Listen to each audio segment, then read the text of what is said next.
আজকে নরেন্দ্র মোদী আসছেন বাংলাতে, এই নিয়ে কটাক্ষ করেছেন কুণাল ঘোষ।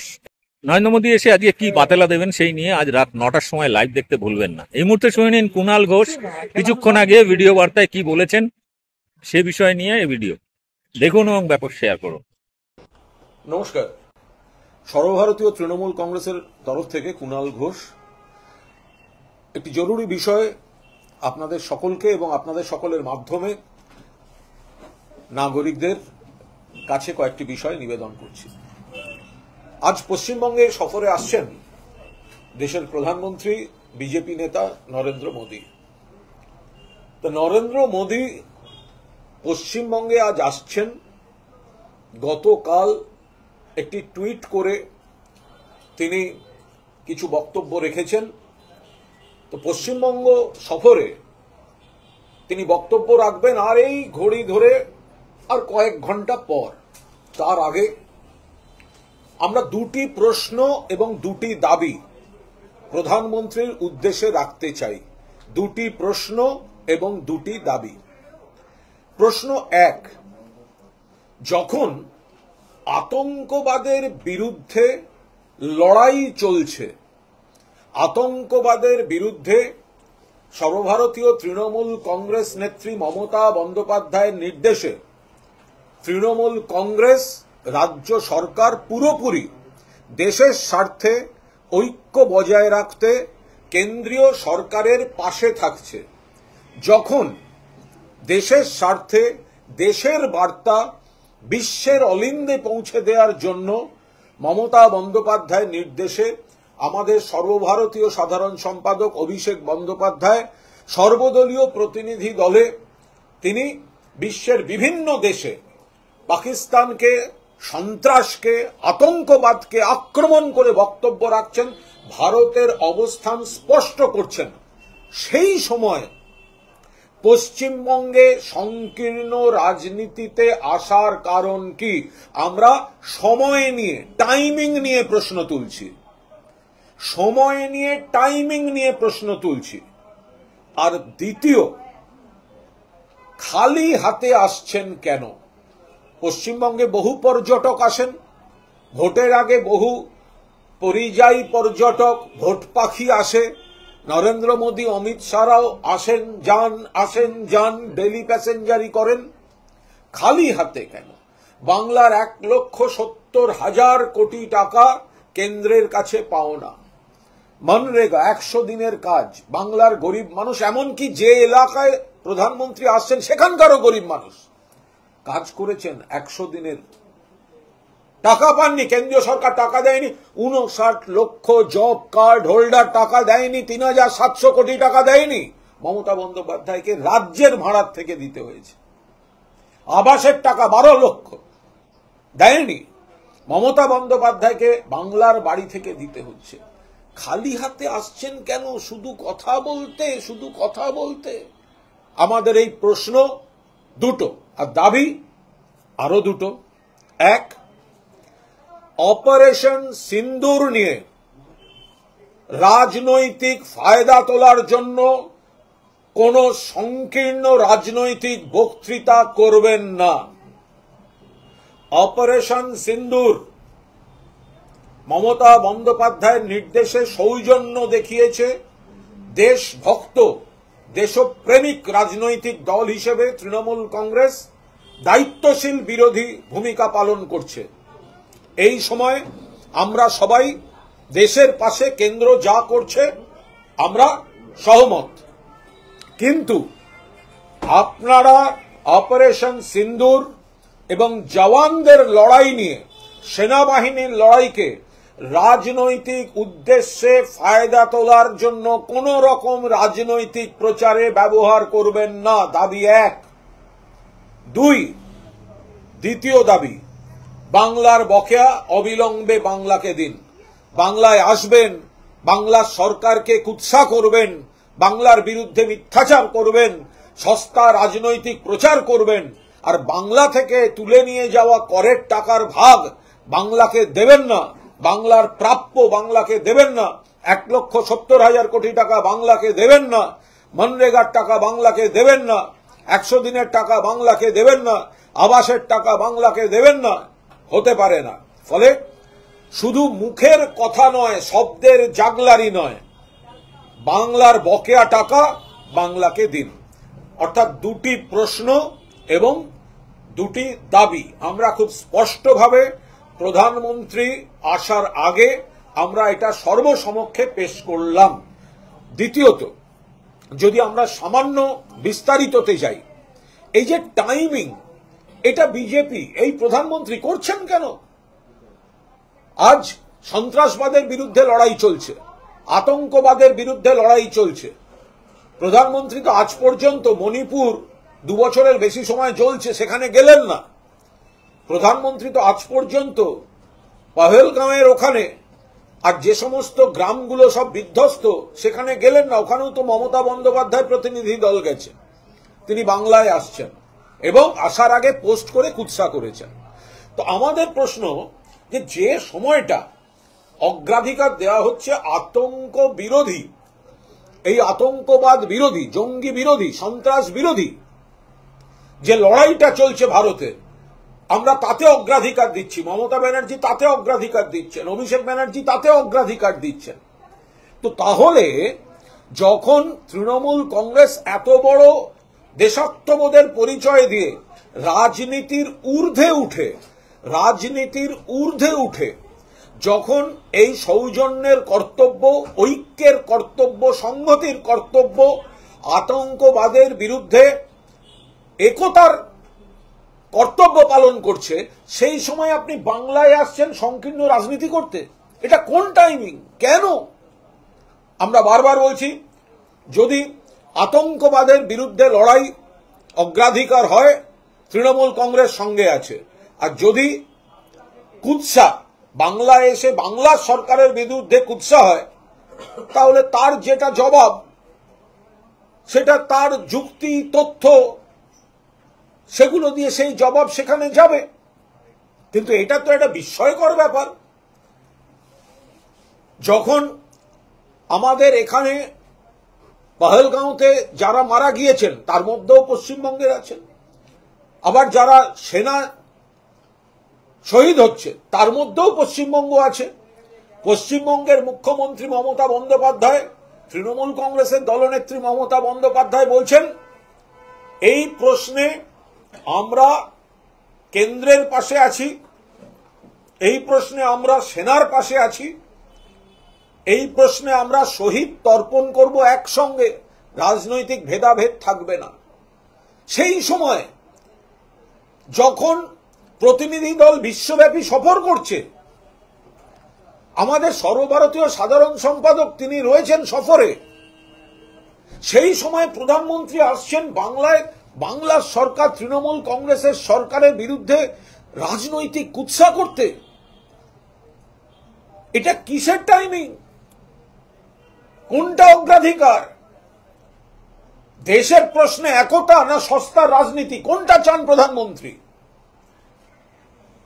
আমরা অপারেশন সিন্দুর এবং পরবর্তী সংঘাতের যে বিষয়, আমাদের পরিষ্কার কথা, মমতা বন্দ্যোপাধ্যায়ের দাবি সংসদের বিশেষ অধিবেশন ডাকুন। কারণ সকলের জানার অধিকার রয়েছে পহেলগাঁওয়ের পর যে সংঘাতের পরিস্থিতি, তাতে কি কি হলো, এটা তো আমাদের জানার দরকার। মমতা বন্দ্যোপাধ্যায় বলেছেন বিশেষ অধিবেশন ডাকুন, কিন্তু আমরা পাশে আছি। পাশে আছি কোথায়? দেশের প্রশ্নে। পাশে আছি কোথায়? সার্বভৌমত্বের প্রশ্নে। পাশে আছি কোথায়? দেশের শত্রুদের বিরুদ্ধে দেশের লড়াইয়ের প্রশ্নে। যখন তৃণমূল কংগ্রেস এই অবস্থান নিচ্ছে, তখন সেই তৃণমূল কংগ্রেস পরিচালিত সরকারের রাজ্যে এসে সেখানে সংকীর্ণ রাজনৈতিক একই কথা 21 সালে যা বলেছেন, 24 সালে যা বলেছেন, 25 সালে আবার একই কথা বলছেন। আমরা বলছি, এই পরিযায়ী পাখির মতো কেন আচরণ করছেন? বাংলার, যদি বাংলার মাটিতে আসতে হয়, অপারেশন সিন্দুর কোন রকম তার থেকে রাজনৈতিক ফায়দা তুলতে, অপারেশন সিন্দুর যেটা সেনার লড়াই, যেখানে শহীদ হয়েছেন অনেকে, সেই অপারেশন সিন্দুর নিয়ে রাজনৈতিক ফায়দা তোলার কোন সংলাপ, কোনো অপচেষ্টা যেন প্রধানমন্ত্রীর বক্তৃতায় না থাকে। 2, বাংলার যা পাওনা, বাংলার যা বকেয়া, বাংলার যতগুলি টাকা পাওনা বাংলাকে যেন দিয়ে দেওয়া হয়। প্রধানমন্ত্রী আর কয়েক ঘন্টার মধ্যে বক্তৃতা করবেন।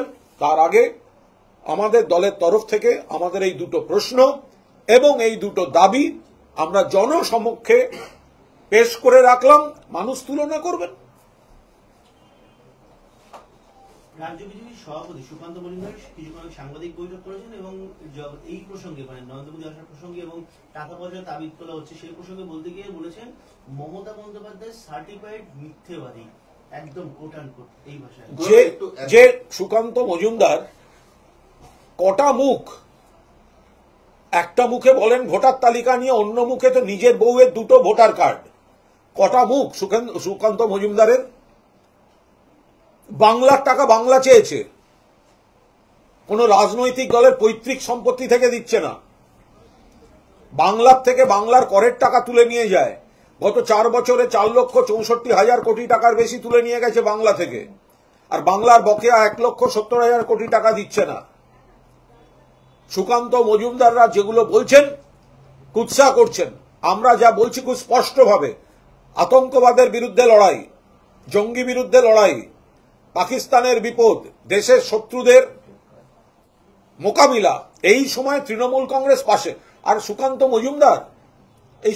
মজুমদার তো একটা ব্যর্থ সভাপতি রাজনৈতিক ভাবে বিজেপির। উনি আসার পর থেকে তো বিজেপি আরো এই কিসের, উনি তো আছেন মিডিয়ায় আর সোশ্যাল মিডিয়ায়। একটা বিয়ে করে দিলীপ ঘোষ শুয়ে দিয়ে গেছে সুকান্ত মজুমদারকে। একটা দিলীপ ঘোষকে সামলা, আগে ভাই তোমরা দিলীপ ঘোষকে সামলাও, তারপর বাংলা নিয়ে তৃণমূলকে নিয়ে ভেবো। সুকান্ত মজুমদার বলছেন যে উত্তরবঙ্গে যা উন্নয়ন হয়েছে সবটাই বিজেপি করেছে। উত্তরবঙ্গে যা উন্নয়ন হয়েছে মমতা বন্দ্যোপাধ্যায় করেছেন। উত্তরবঙ্গে যা উন্নয়ন হয়েছে, বাম জমানায় তো একটা অরাজকতা ছিল, ডুয়ার্স অরাজকতা, পাহাড়, সিপিএম নেতারাই উঠতে পারতেন না, পর্যটকরা যেতে পারতেন না, দিনের পর দিন সেখানে অর্থনৈতিকভাবে বিপর্যস্ত, ধর্মঘট চলত, মানুষ ভুলে গেছেন। এখন যে দার্জিলিং পর্যটক উপচে পড়ছে, অর্থনীতি চলছে, ডুয়ার্স পর্যটক উপচে পড়ছে, অর্থনীতি চলছে, সমস্ত রকম উন্নয়ন। মুখ্যমন্ত্রী বারবার উত্তরের জেলাগুলিতে যান, প্রশাসনিক বৈঠক করেন, মনিটরিং করেন, সমস্ত রকম ভাবে পরিকাঠামো তৈরি হচ্ছে, কর্মসংস্থান বাড়ছে। ফলে উত্তরবঙ্গে রেলমন্ত্রী হিসেবে মমতা বন্দ্যোপাধ্যায় উত্তরবঙ্গকে যা ট্রেন দিয়েছেন, কোশ্মিনকালে কোনো রেলমন্ত্রী সেটা দেননি। ফলে উত্তরবঙ্গের যা উন্নয়ন রেলমন্ত্রী মমতা বন্দ্যোপাধ্যায় করেছেন, মুখ্যমন্ত্রী মমতা বন্দ্যোপাধ্যায় করেছেন। বিজেপি সেখানে কোনো অবদান নেই। বিজেপি কেবল ভেদাভেদের রাজনীতি, ভাগের রাজনীতি, সেগুলোকে প্রশ্রয় দেয়। কি করেছে? চা বাগান নিয়ে বারবার প্রতিশ্রুতি দিয়েছেন, তো প্রধানমন্ত্রী আগেও প্রতিশ্রুতি দিয়েছেন বিজেপির নেতারা। কি করেছেন? চা বাগান নিয়ে, চা বাগান শ্রমিকদের স্বার্থে যা যা করার মমতা বন্দ্যোপাধ্যায় করেছেন। তাদের ওয়েলফেয়ার, তাদের পারিশ্রমিক, তাদের সার্বিক কল্যাণ, তাদের স্বাস্থ্যকেন্দ্র, তাদের জীবন জীবিকা, মমতা বন্দ্যোপাধ্যায় পাশে আছেন। বুঝতে পারছেন তো? কিছু লোককে কিছুদিনের জন্য বুঝিয়ে ভোট, আবার মানুষ সরে যাচ্ছেন আপনাদের পাশ থেকে, তৃণমূলের পাশে ফেরত আসছেন। পেহেলগাঁও ঘটনার পর দেশের আভ্যন্তরীণ নিরাপত্তাটা বড় বিষয়, কিন্তু মুখ্যমন্ত্রী অর্থাৎ রাজ্য সরকার জমি দিচ্ছে না, যে কারণে সীমান্তে কোনো বিএসএফ এ ঠিক মতো পোস্ট করা যাচ্ছে না বলে। তো দিয়ে রোহিঙ্গারা ঢুকলো কি করে? যদি পশ্চিমবঙ্গকে অ্যাটাক করতে হয়, প্রথম কৈফিয়ত দিন ত্রিপুরা হচ্ছে বিজেপি শাসিত সরকার, তাহলে সেখান থেকে ধরা পড়লো কি করে? আগরতলা স্টেশন থেকে দুটো গ্রুপ, একটা গ্রুপ দিল্লি যাচ্ছিল, একটা গ্রুপ কলকাতায় আসছিল, তো ঢুকছে তো ত্রিপুরা দিয়ে। আটকাচ্ছেন না কেন ওখানে? আপনাদের সরকার, আপনাদের বিএসএফ, আপনাদের রাজ্য পুলিশ, আটকাচ্ছেন না কেন? এখানে সঠিক সরকার, দেশপ্রেমিক সরকার মানে কি? যে সরকার সংবিধানকে মর্যাদা দেয়, সংবিধানের স্পিরিটটাকে মর্যাদা দেয়। পশ্চিমবঙ্গে যে সরকার রয়েছে, দেশপ্রেমিক সরকার রয়েছে, গণতান্ত্রিক, ধর্মনিরপেক্ষ, প্রগতিশীল সরকার রয়েছে। সুকান্ত মজুমদারের কাছ থেকে শিখবো না। আবার বলছি, সুকান্ত বাবু, এক দিলীপ ঘোষকে সামলান না, এত বড় বড় বিষয় মাথা ঘামাচ্ছেন কেন? আপনার আয়ত্তের বাইরে এসব, আপনার ক্যাপাসিটিতে ধরবে না। আপনি আগে একটা দিলীপ ঘোষকে সামলান, তারপর আপনি এসব বড় বড় ব্যাপারে ভাববেন। কালকে একটা বিস্ফোরণের ঘটনা ঘটেছে একেবারে ডায়মন্ড হারবার থেকে, থানা থেকে বেশ কিছুটা দূরে একটা। ওটা পরিষ্কার পুলিশ টুইট করে জানিয়ে দিয়েছে যে যেগুলো সিজ করা তার মধ্যে কিছু বাজি ইত্যাদি ছিল, সেটা একটা বজ্রপাতের ঘটনা থেকে দুম করে সেখানে একটু আগুন লেগে যায়।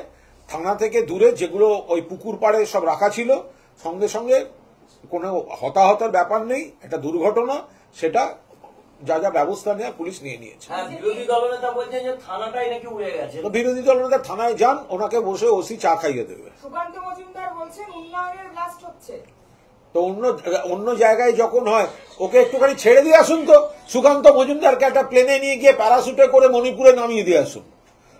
কত কত উন্নয়ন, কত শান্তি, কত গণতন্ত্র সুকান্ত মজুমদার ভালো করে বুঝে আসবে। পশ্চিমবঙ্গে অবাধে ঘুরে বেড়াতে পারে বলে মুখে বড় বড় কথা। অন্য রাজ্যে যাক না, একের পর এক নারী নির্যাতন, একের পর এক ধর্ষণ, একের পর এক গণহত্যা, একের পর এক সন্ত্রাস। মালেগাঁওতে কারা ধরা পড়েছে সন্ত্রাসবাদী বলে? শাস্তি কার হয়েছে? সাধ্বী, সন্ন্যাসিনী। সুকান্তবাবু কি বলবেন? বলছে আজকে দিলীপ ঘোষ তো আমন্ত্রিত নন, বলছেন সাধারণ মানুষের সঙ্গে থাকবো, আমি সাধারণ কর্মী। এ তো তাদের দলের ব্যাপার, তাদের দলের ব্যাপার। গোষ্ঠীবাজিতে দীর্ণ ভারতীয় জনতা পার্টি রাজ্য শাখা, একদিকে সুকান্ত বাবুরা, একদিকে শুভেন্দু বাবুরা, একদিকে দিলীপ বাবুরা, পুরনো বিজেপি, তৎকাল বিজেপি, আরএসএস বিজেপি, দল বদলু বিজেপি, নানা রকম রঙের বিজেপি ঘুরে বেড়াচ্ছে চারপাশে। ফলে এরা প্রোগ্রাম করলে ওকে ডাকে, ওরা প্রোগ্রাম করলে ওকে ডাকে। দেখুন, এই যে দিলীপ ঘোষ, আমাদের সঙ্গে রাজনৈতিক ব্যাটল, রাজনৈতিক আইডিওলজিক্যাল ব্যাটল ওনার সঙ্গে। উনি ভয়ঙ্করভাবে তৃণমূল কংগ্রেস সরকারকে, দলকে সমালোচনা করেন, আমরাও তার দিই। কিন্তু আপনি ধরুন যদি রাজনৈতিকভাবে দেখেন, তাহলে তপন শিকদারের পর দিলীপ ঘোষ বিজেপি কর্মীদের মধ্যে একজন অ্যাকসেপ্টেবল মানুষ। আর যদি বিজেপির ভেতরে তথ্য পরিসংখ্যান দেখেন, তাহলে জয়ের নিরিখে তো বিজেপিতে যখন দিলীপ ঘোষ সভাপতি ছিলেন, তো তখন এইসব বাকিদের থেকে তার স্ট্রাইকিং রেট বেশি। তো এখন তাকে কোণঠাসা করছে তার দল, তাদের সমস্যা।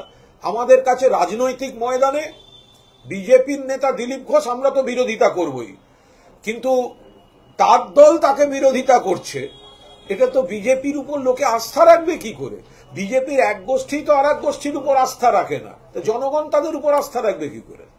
আজ চাকরিহারা শিক্ষকরা কালীঘাটে মুখ্যমন্ত্রীর সঙ্গে দেখা করতে গেছে, পুলিশ তাদের আজকে থানায় নিয়ে গেছে, এটাই কি বলবেন? একটা তো প্রাইম মিনিস্টারের সঙ্গে দেখা করতে গেছে, তাদের ব্যাপার। চাকরি হারাদের বিষয়টা নিয়ে মুখ্যমন্ত্রী স্পষ্টভাবে যা যা বলার বারবার বলেছেন, আগের দিন আরো স্পেসিফিক্যালি বলেছেন। লড়াইটা একদিকে হচ্ছে সুপ্রিম কোর্টের যে রায়, সেখানে কর্মচ্যুতির বিষয়টা মমতা বন্দ্যোপাধ্যায়ের সরকার রিভিউ পিটিশন এবং তাদের চাকরির সুরক্ষার জন্য ব্যবস্থা নিচ্ছেন। অন্যদিকে সুপ্রিম কোর্টের অর্ডারটাকে মান্যতা দিয়ে একটা প্রক্রিয়া, যা যা করার এই জোড়া পথ খুলে রেখে মমতা বন্দ্যোপাধ্যায় করছেন। তো এখানে আলাদা করে দেখা করা, আলাদা করে এগুলোর তো কোনো অর্থই নেই। এটা কোনো না কোনোভাবে তাদের যাদের যন্ত্রণা আছে, যাদের কষ্ট আছে, তাদের আবেগকে বিভ্রান্ত করে কোনো না কোনো রাজনৈতিক প্ররোচনায় কখনো বিকাশ ভবন আটকে রাখো, কখনো বিকাশ ভবনের গেট ভেঙে ঢোকো, কখনো বিকাশ ভবনের স্টাফদের বাড়ি যেতে দিও না। এই ধরনের কাজগুলো আজকে যারা চাকরি খেয়েছে তাদের বাড়ি বাড়ি যাও, যিনি চাকরি বাঁচাবার চেষ্টা করছেন সুপ্রিম কোর্টে, তো তার উপর আস্থা রেখে এই গোটা বিষয়টা রাখলেই তো হয়। Thank you. আরেকটা প্রশ্ন, ওই কেন্দ্রীয় অধীনস্থ অ্যান্ড্রুয়েন্স কোম্পানির চা বাগানে শ্রমিকদের বিক্ষোভ এবং প্রধানমন্ত্রীর কাছে তারা বকেয়া বেতন, বকেয়া পিএফ এগুলোর দাবি জানান। খুব স্বাভাবিক। আমরা তো বলছি যে চা বাগান যে বিস্তীর্ণ এলাকা, চা বাগান, চা শিল্প দীর্ঘদিন ধরে কেন্দ্রীয় সরকার মিথ্যা প্রতিশ্রুতি দিয়েছে, কাজ করেনি, বঞ্চনা করেছে, শ্রমিক কল্যাণে কিচ্ছু করেনি। যা যা প্রতিশ্রুতি দিয়েছিল কেন্দ্রীয় সরকার, সেগুলো আজকে প্রধানমন্ত্রীকে তো নতুন কোনো প্রতিশ্রুতি দেওয়ার আগে পুরনো কৈফিয়তগুলো দিতে হবে। কেন কেন? আর যা উন্নয়নের কাজ, একদিকে হচ্ছে চা বাগান, চা ইন্ডাস্ট্রির, অন্যদিকে হচ্ছে চা শ্রমিকদের তাদের জীবনযাত্রার উন্নয়ন, পারিশ্রমিক যতটা পারছেন তো মমতা বন্দ্যোপাধ্যায় করছেন, তৃণমূল কংগ্রেসের সরকার করছে, তৃণমূল আইএনটিটিউসি তাদের পাশে আছে ঋতব্রত বন্দ্যোপাধ্যায়ের নেতৃত্বে। তো ফলে এইটা বিজেপি চা বাগানের মানুষকে বারবার বিভ্রান্ত করেছে, সেই জন্য তারা ক্ষুব্ধ।